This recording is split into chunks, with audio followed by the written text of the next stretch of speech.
नमस्कार दोस्तों, स्वागत है आपका IFF में।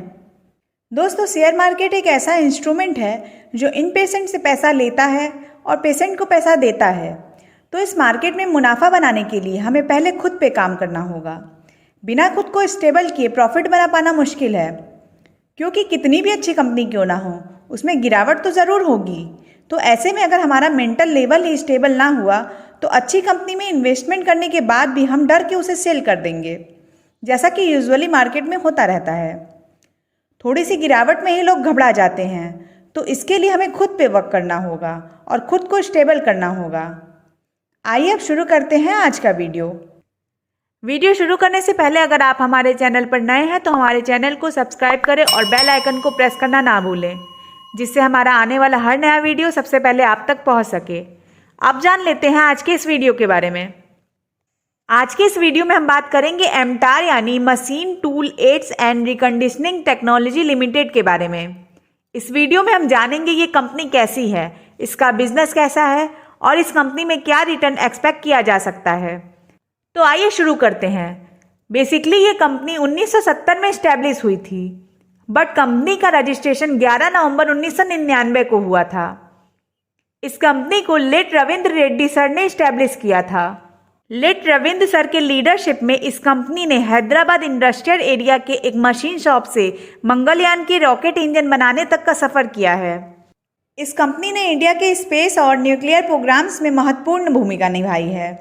प्राइवेट सेक्टर की इस कंपनी का PSLV और GSLV रॉकेट के इंजन मैन्युफैक्चरिंग में भी महत्वपूर्ण भूमिका रही है। आपको पता होगा कि PSLV और GSLV रॉकेट की वजह से इंडिया ने कई सैटेलाइट्स स्पेस में लॉन्च किए हैं।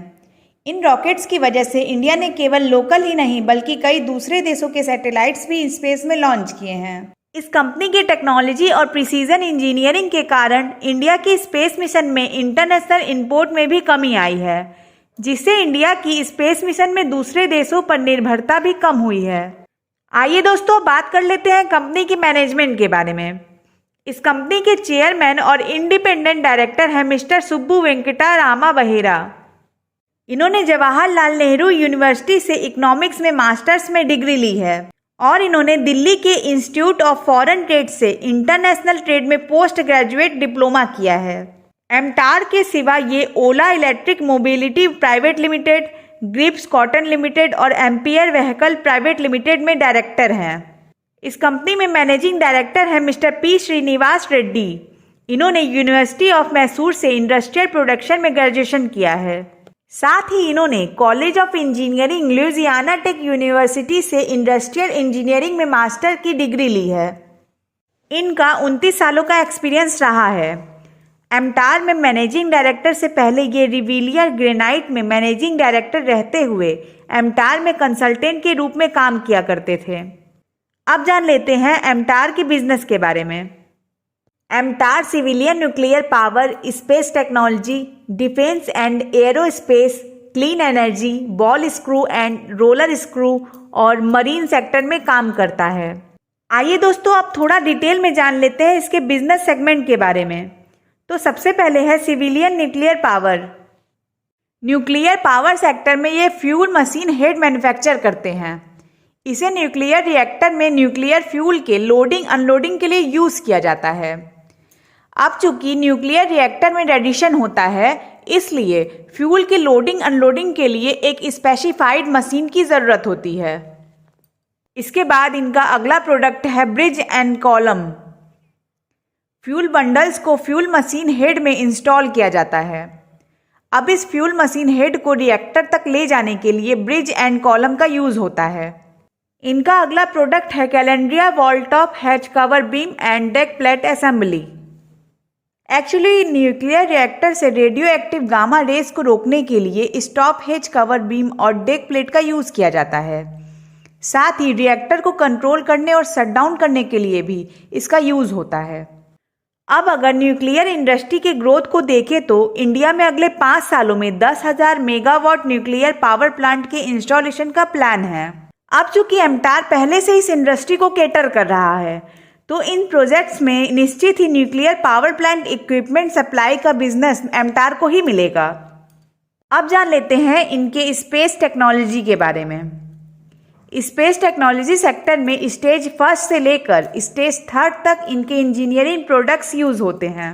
जैसे स्टेज फर्स्ट में विकास इंजन और इलेक्ट्रोपेन्यूमेटिक मॉड्यूल, स्टेज सेकेंड में क्रायोजेनिक इंजन और स्टेज थर्ड में वॉल्व स्क्रू और रोलर स्क्रू। आइए दोस्तों, सबसे पहले थोड़ी जानकारी लेते हैं क्रायोजेनिक इंजन और विकास इंजन के बारे में। क्रायोजेनिक इंजन का प्रोडक्शन दुनिया में केवल 6 देशों में ही होता है। एक्चुअली क्रायोजेनिक इंजन में लिक्विड हाइड्रोजन और लिक्विड ऑक्सीजन का यूज होता है। हाइड्रोजन को लिक्विफाई करने के लिए इसे -250 डिग्री सेल्सियस तक ठंडा किया जाता है। इस लिक्विड हाइड्रोजन और ऑक्सीजन को इग्नाइट करने के लिए दोनों को सही टेम्परेचर पर मिक्स करना पड़ता है और यहाँ ज़रूरत पड़ती है पंप और टरबाइन की। पंप और टरबाइन के थ्रू हाइड्रोजन का कंबस्टन किया जाता है और फिर ऑक्सीजन और हाइड्रोजन को मिक्स कर इसे इग्नाइट करने के लिए स्प्रे किया जाता है और इसी प्रोसेस के लिए एमटार के इंजीनियरिंग प्रोडक्ट का यूज़ होता है। अब जान लेते हैं विकास इंजन के बारे में। विकास इंजन में UDMH को फ्यूल के तौर पे यूज़ किया जाता है, वहीं नाइट्रोजन टेट्रा ऑक्साइड को ऑक्सीडाइजर के तौर पे यूज़ किया जाता है। UDMH एक हाइपरगोलिक फ्यूल है, यानी अगर ये ऑक्सीडाइजर के संपर्क में आता है तो ये अपने आप ही इग्नाइट हो जाता है। इसे इग्नाइट करने के लिए एक्सटर्नल कंबस्टन की आवश्यकता नहीं होती। UDMH और नाइट्रोजन टेट्राऑक्साइड को अलग अलग पंप के थ्रू स्प्रे किया जाता है, जिससे इंटरनल कंबस्टन होता है और फिर थ्रस्ट जनरेट होता है और इसी प्रोसेस के लिए विकास इंजन में एमटार के इंजीनियरिंग प्रोडक्ट का यूज होता है। अब जान लेते हैं रोलर स्क्रू और वॉल्व स्क्रू के बारे में। रोलर स्क्रू और वॉल्व स्क्रू एक्चुएटर्स के तौर पर यूज होते हैं। जैसे हाइड्रोलिक सिस्टम्स में ऑयल का यूज होता है और उसी ऑयल को पंप कर किसी मशीनरी को मूव किया जाता है, ठीक उसी तरह रोलर स्क्रू और वॉल्व स्क्रू में बियरिंग्स का यूज होता है और इन्हीं बियरिंग्स का यूज कर मूवमेंट किया जाता है। जनरली इसका यूज सैटेलाइट में होता है, जिसमें इसे रिमोटली इलेक्ट्रॉनिक कमांड के जरिए कंट्रोल किया जाता है। इसरो के 2024 तक के ये कुछ स्पेस मिशंस हैं जिसमें एमटार के प्रोडक्ट्स यूज होंगे। अब बात कर लेते हैं डिफेंस और एरोस्पेस के बारे में। डिफेंस और एरोस्पेस सेक्टर के इनके प्रोडक्ट्स में हेलीकॉप्टर्स के main gearbox, base surround assembly जो कि अग्नि मिसाइल के लिए यूज होते हैं, और एक्चुएटर्स जो तेजस के विंग में फ्लैप को कंट्रोल करने के लिए यूज किए जाते हैं। इन प्रोडक्ट्स के प्रोडक्शन के साथ ही कंपनी डिफेंस और एरोस्पेस सेक्टर को केटर करने के लिए अपने R&D पर और फोकस कर रही है। अब जान लेते हैं इनके हाइड्रोजन बिजनेस के बारे में। हाइड्रोजन गैस को बिना ग्रीन हाउस गैस प्रोड्यूस किए ही मैन्युफैक्चर किया जा सकता है और हाइड्रोजन गैस का यूज कर हम बिल्कुल ग्रीन एनर्जी प्रोड्यूस कर सकते हैं, वो भी जीरो इमिशन के साथ। यहाँ हम देख सकते हैं कि हाइड्रोजन का यूज हमारी डेली लाइफ में कैसे हो सकता है। हाइड्रोजन एनर्जी को लेकर दुनिया की सभी बड़ी कंट्रीज इनिशिएटिव्स ले रही है। कोरिया में करंटली 25 हाइड्रोजन प्लांट्स कमीशन हो रहे हैं और 700 kilometre hydrogen pipeline infrastructure under construction है। साथ ही साउथ कोरिया में 2022 तक 3 हाइड्रोजन पावर्ड सिटी बनाने का प्लान है। सियोल में हाल ही में एक नया डील हुआ है जिससे 2025 तक हाइड्रोजन रिन्यूएबल इलेक्ट्रिसिटी जनरेशन का 3 टाइम्स ग्रोथ एक्सपेक्टेड है। साउथ कोरिया की एसके ग्रुप ने अगले 5 सालों में domestic hydrogen energy industry build करने के लिए $16 बिलियन इन्वेस्ट करने की बात कही है। अभी हाल ही में यूके में एक बिल पास हुआ है जिसे नेट जीरो इमिशन का नाम दिया गया है। इसमें इनका प्लान है कि 2050 तक यूके बिल्कुल नेट जीरो इमिशन जनरेट करेगी, यानी 2050 तक यूके में ग्रीन हाउस गैस जनरेट ही नहीं होगा। साथ ही अगर आप इसके रिपोर्ट को देखेंगे तो इसमें यह भी कहा गया है कि 2030 तक नेट जीरो इमिशन की वजह से 4,40,000 जॉब अपॉर्चुनिटीज क्रिएट होंगे और साथ ही प्राइवेट सेक्टर के $90 बिलियन का इन्वेस्टमेंट होगा। Net zero strategy build black greener नाम से ये रिपोर्ट नेट पर अवेलेबल है, आप चाहें तो इसे डिटेल में पढ़ सकते हैं। 2020 में ग्लोबल फ्यूल सेल का मार्केट $263 मिलियन का था और 2025 तक इसके 26% ग्रोथ के साथ $848 मिलियन तक पहुंचने की उम्मीद है। एमटार रिन्यूएबल और ग्रीन एनर्जी सेक्टर में हॉट बॉक्स, हाइड्रोजन बॉक्स और इलेक्ट्रोलाइजर मैन्युफैक्चर करती है और इस सेक्टर में इनका मेन कस्टमर है ब्लूम एनर्जी, जिन्हें ये पिछले 9 सालों से सर्व कर रहे हैं।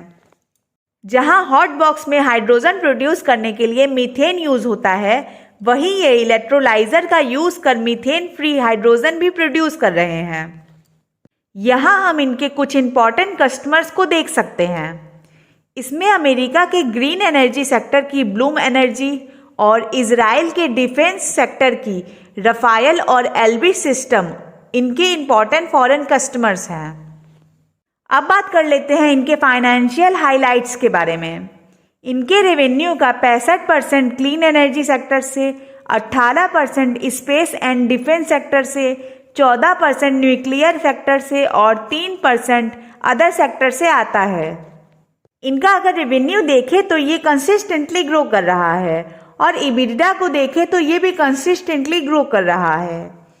इनका नेट प्रॉफिट को देखें तो इसमें भी ग्रोथ देखने को मिल रहा है और इनका इबिडिडा मार्जिन भी ग्रो कर रहा है। इनके डेट को देखें तो ये लगभग न के बराबर है, यानी ये वर्चुअली डेट फ्री कंपनी है। इनके प्रॉफिट मार्जिन को देखें तो ये भी ग्रो कर रहा है। अब बात कर लेते हैं एंट्री बैरियर की। स्पेस सेक्टर में एमटार का मेन क्लाइंट इसरो है और इसरो के स्पेस मिशंस के लिए एमटार लिक्विड प्रोपल्सन और क्रायोजेनिक इंजन के turbo pump, booster pump, gas generator और इंजेक्टर हेड मैन्युफैक्चर करता है। साथ ही ये स्पेस लॉन्च व्हीकल्स के लिए इलेक्ट्रोन्यूमेटिक मॉड्यूल्स भी मैन्युफैक्चर करता है। इन सभी कंपोनेंट्स को मैन्युफैक्चर करना बहुत टिपिकल है, तो इस सेक्टर में शॉर्ट टर्म में कोई कंपनी इंटर करेगी इस बात की उम्मीद कम है। साथ ही इसरो जैसे स्पेस रिसर्च विंग्स के साथ काम करने में एक ट्रस्ट इशू भी आता है, क्योंकि इस सेक्टर में किन टेक्नोलॉजी का यूज़ किया जा रहा है और कौन सी टेक्नोलॉजी पर रिसर्च चल रहा है वो कॉन्फिडेंशियल होता है।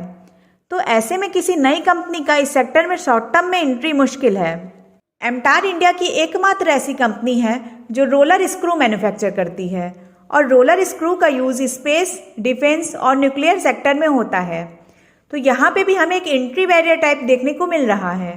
अब चूंकि पहले से ही इनके क्लाइंट लिस्ट में इसरो जैसी कंपनियां हैं, तो अगर कोई दूसरी कंपनी रोलर स्क्रू मैन्युफैक्चर करती भी है तो उन्हें इसरो से बिजनेस मिलने में टाइम लगेगा।